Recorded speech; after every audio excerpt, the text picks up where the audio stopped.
And welcome back to our channel. So today in this video we are going to discuss about how to clear cache in Google Chrome. So without wasting much of our time, let's get straight into the video.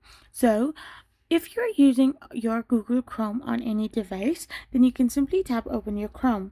Once you open your Chrome, if you want to delete or clear your cache in Google Chrome, all you gotta do is simply tap on the three dots on the top right side.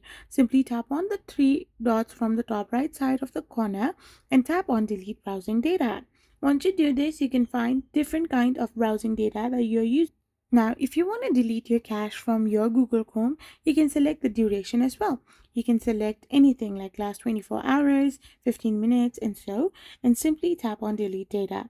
Once you do this, you will be able to clear your cache in your Google Chrome by simply doing this. I hope you found this video helpful, so don't forget to hit that subscribe button and do give us a thumbs up.